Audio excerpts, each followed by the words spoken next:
a few projects around using free and open source software for film, and I alluded to the fact that this is hardly the only project by artists who are using free and open source software, and I just wanted to briefly mention a few other people who are doing that sort of thing, because I think it's good to kind of find these people and support them, because first of all, to encourage other artists to do it, to take the plunge and use free and open source tools, but also because often these artists are actually extending the capability of the tools, because in their art they know what features they need, and even if they themselves are not software developers, some of them are, but the ones who are not are still working with the software development community to actually go, look, I need this feature, I need this, and why, and how, how's this useful in my art? So it's really driving, I think, innovation in a direction that makes it useful to other artists. So this is just a short list of some of the examples of things that I've found. A lot of these artists do have Patreon pages, so you can financially support them if you want to, which is also quite useful. One of the most active is David Revoy at davidrevoy.com. He's very active with Krita. He has a webcomic called Pepper and Carrot, which he's made available for under open culture licenses, and so people have been doing things like dubbing it and even animating it now. So people doing animated versions of his comics. But he's been very active in encouraging the Krita people to add features, and has been using exclusively open source software for his art for a long time. I think he blogs about it as well. He's very active. Then there's Alexander Prukudin, who is actually doing journalism and is working with the GIMP project, and he's actually writing about what is GIMP doing, and that's very valuable as well. For someone to actually promote and talk about what the open source projects are doing, that should be encouraged as well, because not every open source developer has got the skills to blow their own horn and write articles about their own work all the time necessarily. And so we shouldn't forget that journalism is a valuable pursuit as well. Then there's the Marevna project. They are doing 2D animation using Synfig, OpenToons, Papagayo NG, and RenderChan, among other things. So they're producing, I think, at least one movie, possibly multiple movies. I'm not really sure, but they're driving the innovation in 2D animation space. Then there's Zamarmot.net, film.zamarmot.net, which is, again, producing an animated 2D movie. They're using Blender, though, GIMP and Blender and Ardour and tools like that. And finally, of course, the talk I gave earlier today, Lunatics TV, which is an animated series, also using GIMP, Blender and Ardour, and I believe they've also used things like Synfig, OpenToons and Papagayo. I'm sure there are others out there, but have a look if you see anything like this and consider whether it's worth supporting these people. A lot of these patrons are, it's amazing because promoting yourself on Patreon's work as well. And so there are some Patreons where people are getting thousands of dollars a month, but there are others where you've got like 4 supporters for $1 each, and so you're getting $4 a month out of it. Ooh.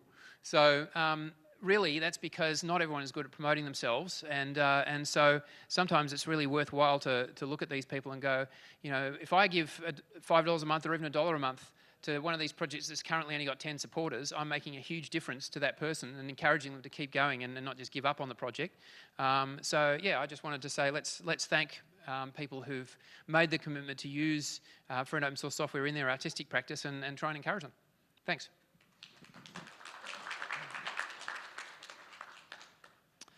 Thanks, Andrew. Paul Hessler, recording rock opera. I work for Data61 during the day. I write geospatial web services mostly. By night, I'm recording a science fiction rock opera. In the mid-90s, I played in a rock band called Plastic Spacemen. We recorded one album with the old school way on 1-inch 16-track reel-to-reel. Then after that, we released another album that was sort of the 4 leftover tracks from the previous album, plus some improvised instrumentals and some other songs that we recorded on 4-track cassette, as was the thing back then. After we'd recorded those songs, and even actually after we'd sequenced them for the album, I sort of went through and wrote this story and sort of recontextualised these songs into a kind of science fiction story. And that album was released as Plastic Spacemen versus the Barbarian Invaders from Outer Space. It is on Bandcamp. You can download that if you're curious. But the band imploded not long after that. and also about the time that my wife was pregnant with our first child. And in the, in the aftermath of that, I started writing this science fiction rock opera. And there were some songs from the Plastic Spaceman era that I was recycling and again recontextualising into this new rock opera. But most of it I was writing in my head as I was, walking my dog and my son in his pram, my newborn son in his pram, sort of down to the park and things. And I had it in my head, but when I sat down with my guitar or at a keyboard or at the computer and tried to make this real, just something I could actually play to someone, I just couldn't do it. I couldn't achieve what I could hear in my head. And I would get a certain distance and get frustrated, and I would drop it for a few years. And then I'd come back to it in the end and maybe try again, get a little bit further. And again, there's always some roadblock that prevented me from articulating in music what I could hear in my head. And that era basically stretches for about 20 years. Until my son is now 21, he's studying music composition at ANU and writing jazz music and recording jazz music downstairs in his room. And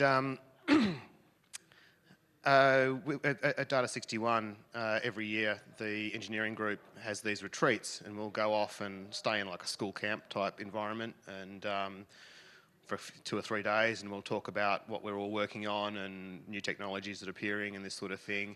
And we often do a little sort of coding challenge. There'll be some little coding challenge that someone will set, and we'll spend the afternoon stacking away, seeing what we can come up with in an afternoon. And this particular year we were doing, there's going to be create a data-driven artwork was the challenge. And it was set beforehand, so I did get to cheat a little bit and work on the code before we actually went out there. And I thought I would write this code to generate some music, to write something with a bit of harmonic structure, a chord progression and a melody and a bass line and rhythm, and something that would sound reasonably harmonically pleasing.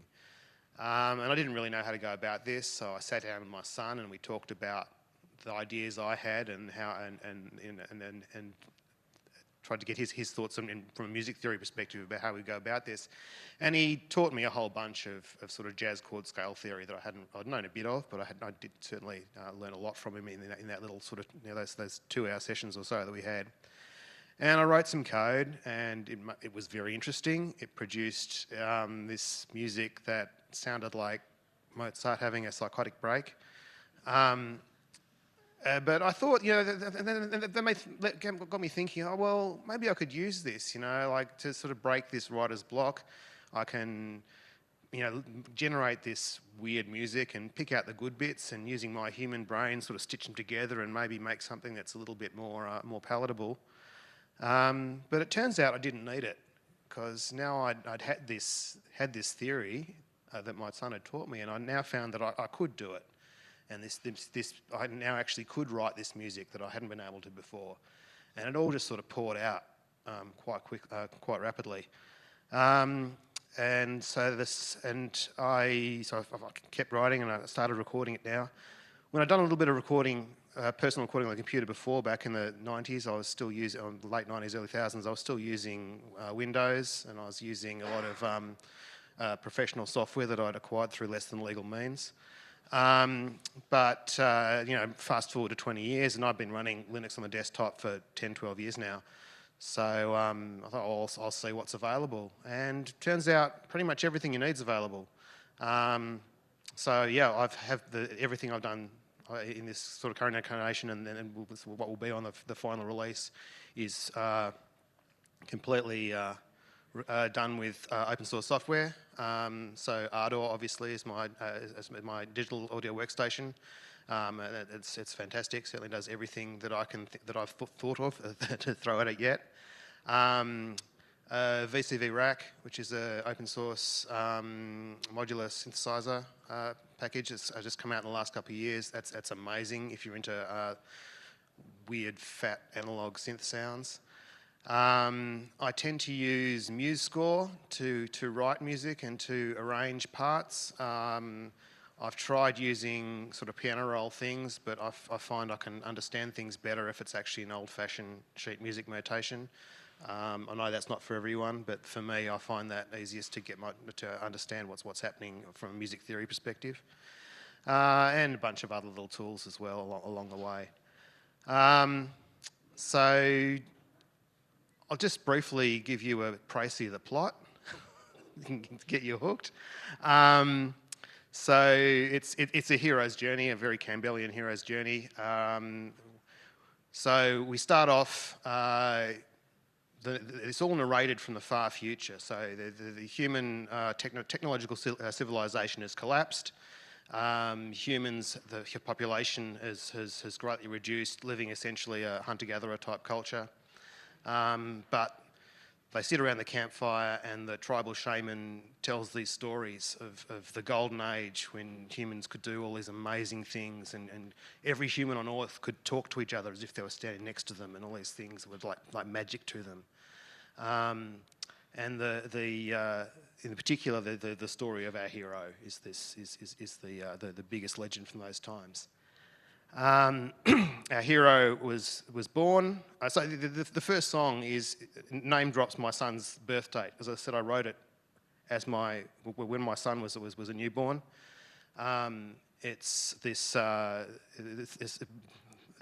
called "We're Not Alone." So these parents are singing "We're not alone. We were a couple. Now we're a family." And the human race is not alone, because we've just received these signals from an alien civilization that's taken from hundreds of light years away, and so the human race is no longer alone as a species. And this boy grows up in this society that's obsessed with these alien signals that we're receiving that no one understands. But the boy grows up because he's listening all the time to these signals, and because children are the way they are, he's listening to these signals almost as much as he's listening to his parents talk, and he figures it out. He learns to understand what these aliens are speaking, and he teaches the adults, the experts, how to understand this, and people are blown away by this, because although they're completely alien, and there's whole aspects of their culture that we can't even really put into human language, but in other ways they're exactly like us. And so the human race resolves to build a spaceship to send an ambassador to the alien species. It's going to take 1,000 years to get there and back. It's travelling at close to the speed of light with the crew in a state of suspended animation. And because of the state of the technology and the fuel to weight ratios and all this, they've only got room for one person. So of course it has to be our hero, a little boy. He is just a boy. How can we send a boy on this 1,000-year mission? Well, it's going to take us 10 years to build a spaceship. By the time we do that, he'll be an adult. So the boy grows up knowing that he's going to have to leave his family and everything behind. He falls in love, has a girlfriend as a teenager, whatever else, but he's got to leave it all. Then in the end, he takes off and heads off to live this destiny. So, and that's Act 1.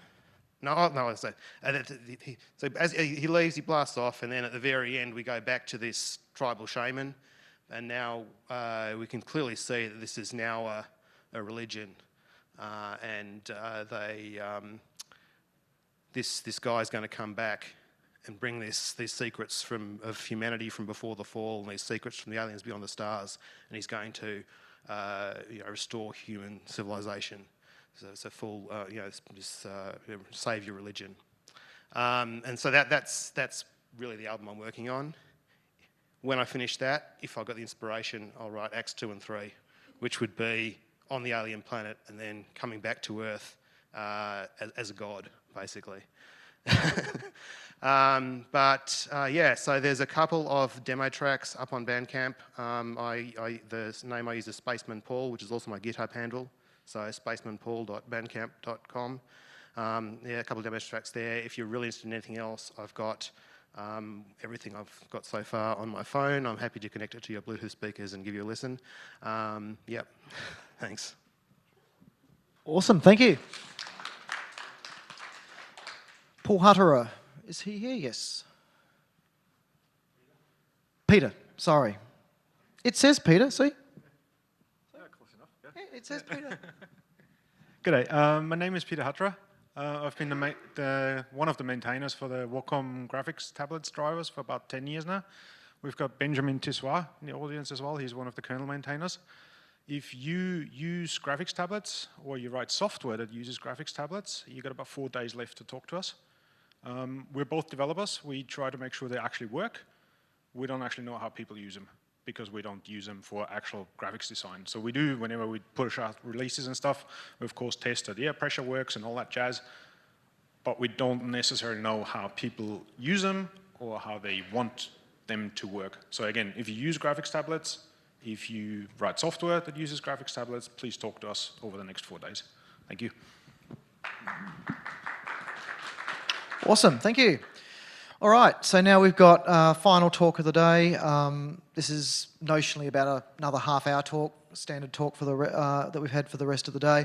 Andy Fitz is going to talk about SVG, and he's about 15 minutes ago told me the title was Hot Tips for SVG.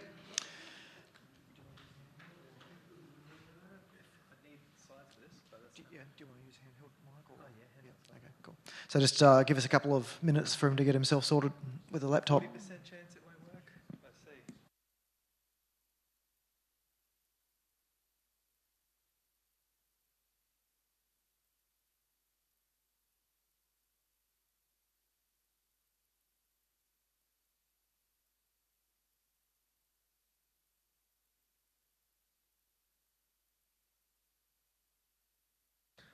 I can just hit the button.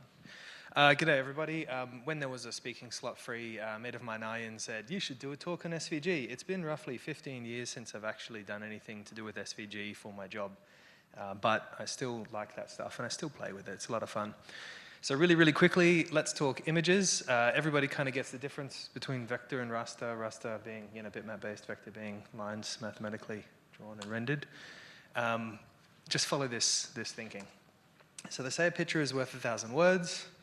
Average word in the English language, but many Latin alphabets as well, 6 characters long. So about 6 bytes, about 1,000 words. Okay, not accounting for spaces. Any image over 6 kilobytes is over leveraged. You should have written 3,000 fucking words, which is terrible, right? But what I'm getting at is just be efficient, you know, if you're using images in anything. Obviously, none of this makes fucking sense. So but I hope that gives you a nice little thought. So yeah, even in 2019, you know, with all of these frameworks for excellent, you know, reactive components and everything like that, even with amazing post and pre-processing tools, and even with insane bandwidth, we must consider a very essential question: do these vectors bring me joy? And if no one gets that reference, I'm very sorry. So going back to where it all began, this is actually the first vector piece of software ever written.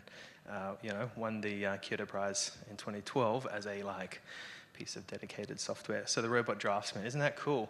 Check that out, man. That looks like it's pretty modern damn looking software, you know, using his bloody hand to plot, but then you can actually see sneakily on the left he's actually doing all the hard work, so it's kind of all a bit of a party. All right, so that's too far back. There's one big elephant in the room when it comes to vector artwork if you're an artist, and it's Adobe Illustrator, and that's because, look, you know, it's great to use it for illustration, whatever gets your idea onto a canvas, that's all good, I'm not judging that. But if you're a developer and you're just handed an Illustrator file, you pretty much fucking hate it. And truth be told, if you're an artist and you want to use the web, you're a masochist as well. So anyway, I'll just go through a couple of reasons why Adobe Illustrator is maybe not, you know, my personal tool of choice, but why it might suck. It's base64 loving bitmap encoding piece of shit. It is expensive and proprietary trapping. It is memory hogging monolithic, and it's also a crash magnet. It is surviving 90s memorabilia, but not the good type. It's also PDF blobbed performance train wreck. And I I also like that it is PDF blobbed, by the way. And there's a little Tumblr thing that's still up, I think, called Adobe Gripes, which is just this cute website of all the things. What I'm saying to people that do any illustration whatsoever is that there are alternatives. I really like Inkscape, the one on the left. I wrote a little bit of it, and obviously, therefore, I've got that muscle memory thing tethering me to it. But there's this one called Akira, which is so new it doesn't even exist. There are like articles about how it's coming out. There is code. But anyway, there's also Figma, which is, has anyone here used Figma before? It's goddamn, it's just amazing. And it's proprietary, SaaS stuff, but it used to create horrible, horrible SVG output, now creates some really, really nice stuff. So just getting into SVG as a format for people that prefer to read, how a format's interpreted. This is some pretty important stuff. Before we get into writing the rest, let's make some music. First thing to know is that when you're defining an artboard or a canvas in SVG, you use this attribute called viewbox. And for most graphics, either 001010 or 00100100, or therefore aspect ratios thereof.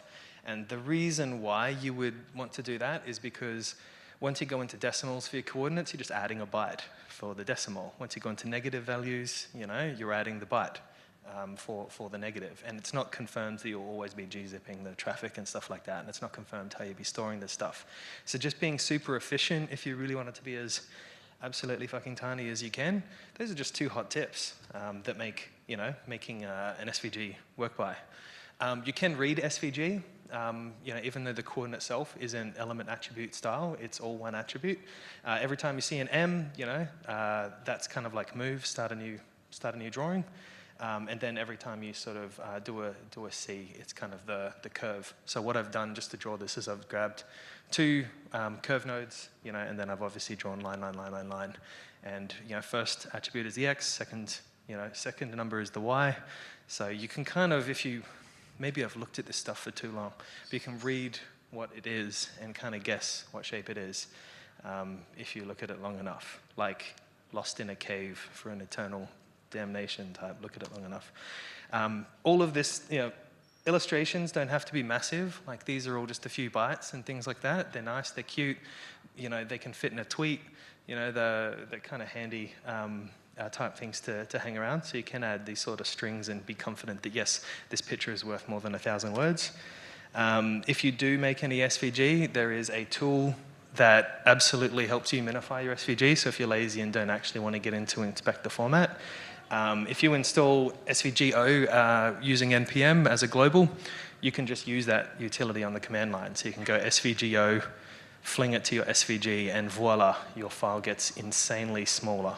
And it's just ridiculously, deliciously awesome, the math that they had to do. There's also a web service, completely free, and it's a tool you can install locally, and it kind of works offline.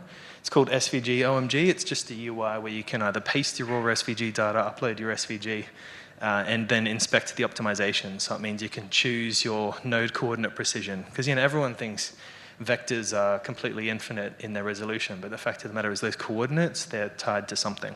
So the simpler the coordinates, the smaller the file, etc., etc. So let's get some cardio on. God knows I need some cardio. Here's a really, really simple parallax background. I think it's going to be way, way, way, way, way too small to inspect on here. What you basically see is I've defined the one path up the top, which is just the curve of the wave. Then I've hidden that from the document, and then I'm using it 3 times, and then I'm using CSS to move the thing. So the SVG itself is pretty minimal for something that's kind of a simple effect. What's cool about that is you get something that's nice and engaging without flooding the pipe, which is kind of the technique that you'd want for things like loading screens, login screens, etc. Once you get too greedy on things like that, the theatrics are not allowed, and you're back in the Flash intro era of the early 90s. Do you guys remember Flash intros? Hell yeah. That's what's up. I miss MIDI music in the back of web pages. They were different on every computer. It was great. Here's an interesting one that I actually did this one for a presentation, but it's effectively, I just drew the infinity coordinates once, then I used the line to create the outline of the figure 8, then I used the line twice for the red line and the blue line,